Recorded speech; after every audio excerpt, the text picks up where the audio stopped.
Hi everyone, welcome back to part 3 of free cut piecing. But before we get started playing with our pumpkin seed leaf shapes, I wanted to clarify something that wasn't very clear in the last lesson.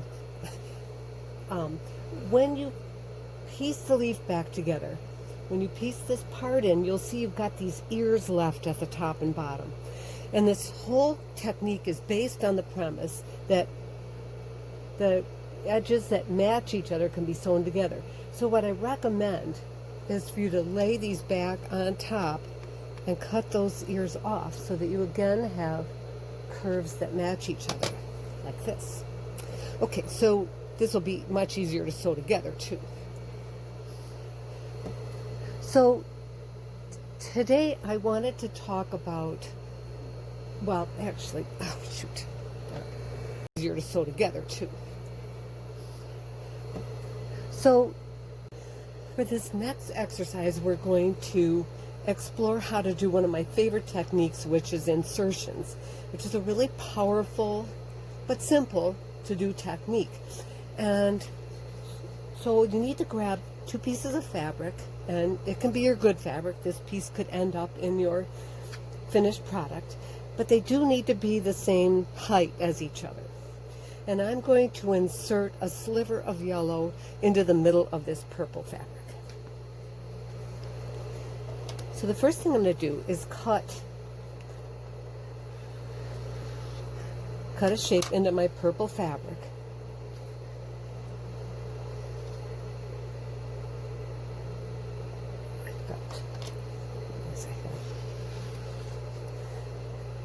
So remember, we always want our curves to match, so I'm going to put this piece of fabric in over here, and I'm going to recut here. And I could have cut these at the same time, but I'm doing this. All right, so my goal, we're going to get rid of this chunk of fabric, and my goal here is to piece this yellow fabric onto the purple.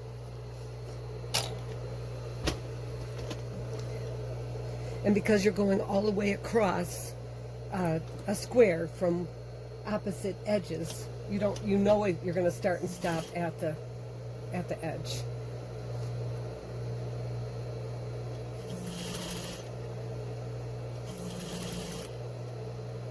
Oh, I had black thread in here from a previous project. Not ideal, but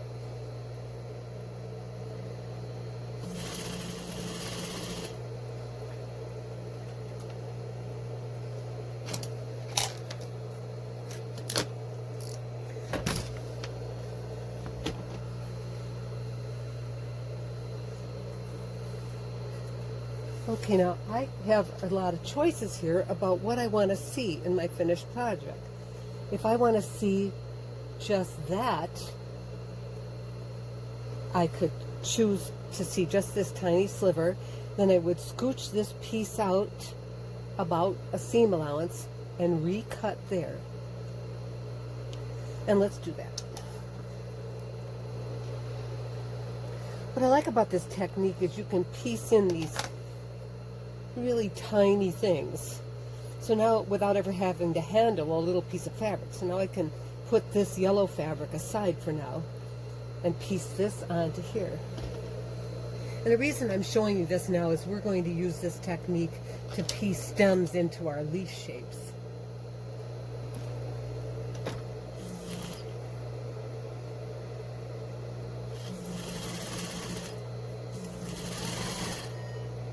I won't tell you how long it took me to understand how to do this technique,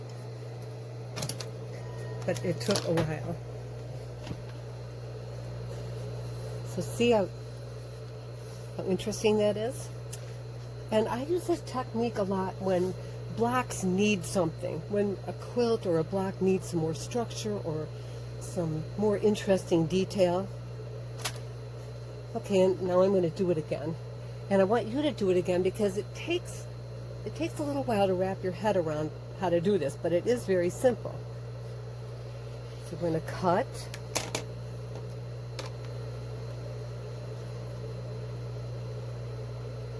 Lay our yellow over here.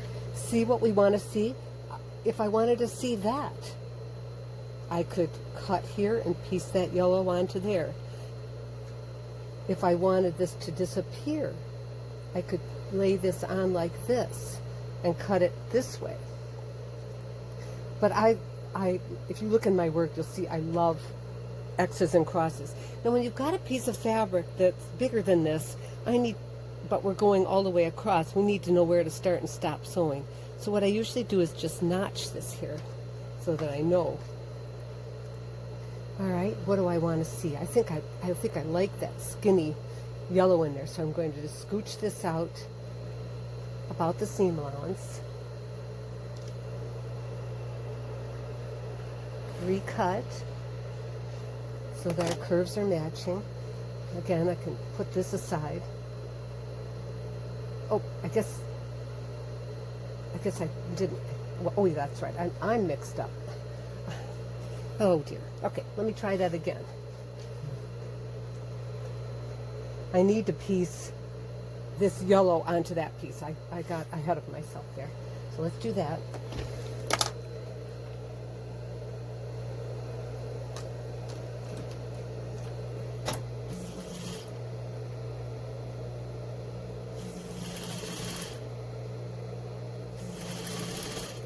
I make lots of mistakes. That's why, if you look on my sewing table here, I can see 3 seam rippers right here for handy reference. All right, now let me try it again. All right, so I would like to see that skinny yellow. So you scooch. You see what you want to see in your final project, and then scooch it out that 1/8 to 1/4 of an inch. And again, I'm going to recut that bottom so I know where to start and stop sewing.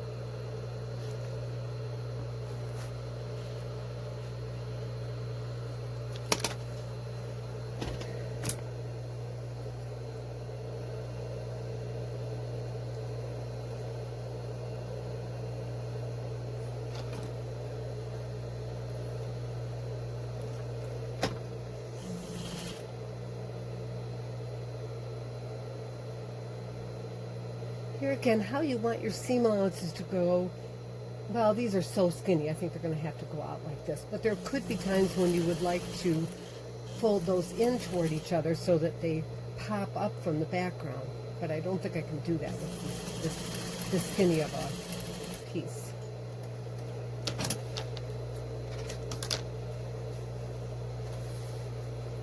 Okay, so now we're going to try this on a leaf. And I've got to find a good scrap here. I ironed one yesterday. This would be fun, I think. Oh, not tall enough. It's got to be tall enough.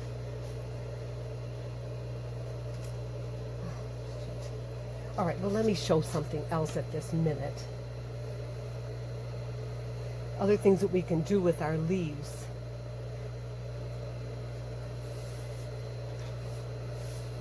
And that's to stack blocks on top of each other. And if you want to be careful, you can match up those points because they're all going to match. Oh, this is something I can use.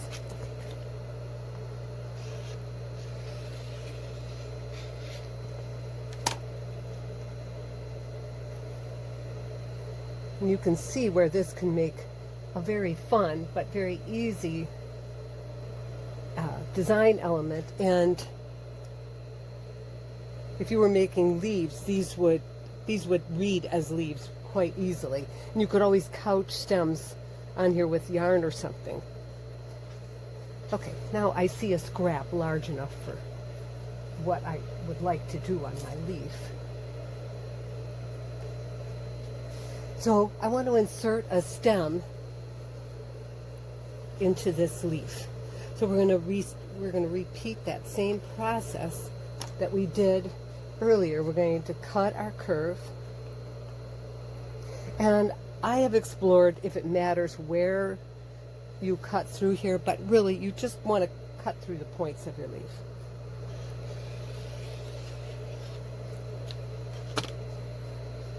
Okay, so we can put that aside for now, and I'm going to piece this chunk in here. Now that I found this long scrap.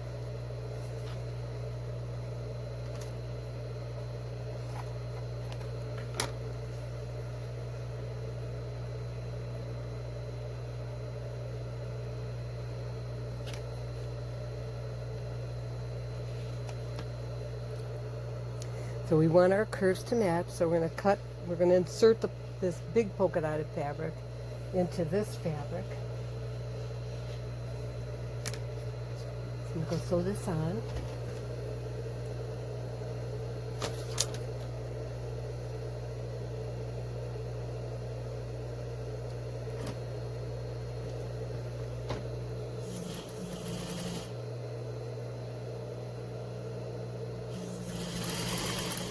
And when you're first starting out here, you could do pronounced curves, but when you're first learning this technique, it's probably wise to keep fairly straight, not perfectly straight, but quite straight. Okay, so we end up with something like this. And since we want this to be a leaf, we would like to have a stem, say at this end, but we don't want to see anything up there. So when we lay our shapes across each other here, I'm going to want that to disappear about there. So you lay your piece on to see what you'd like to see. Actually, I'm going to put it over here. See in your final piece, and then you're going to scooch it over that 1/8 to 1/4 of an inch seam allowance.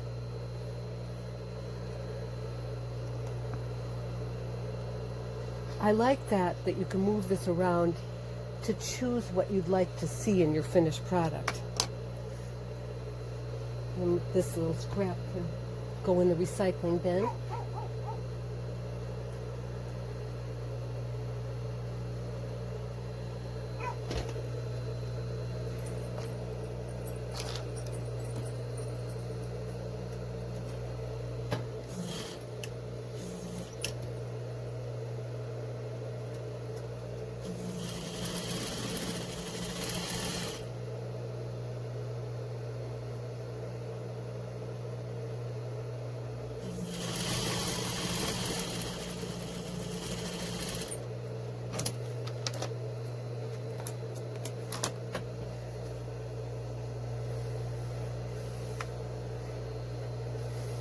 And that's how you insert a leaf in there. And you can see that you could easily do that with these ones too, with the ones that were switched. And when you're going to go to the trouble to do an insertion, I would choose some pretty spectacular fabric or something pretty dramatic that would really show up in here. Okay, so you practice those things for next time, and then we'll explore next time how to do really deep curves. Okay, see you soon. Bye.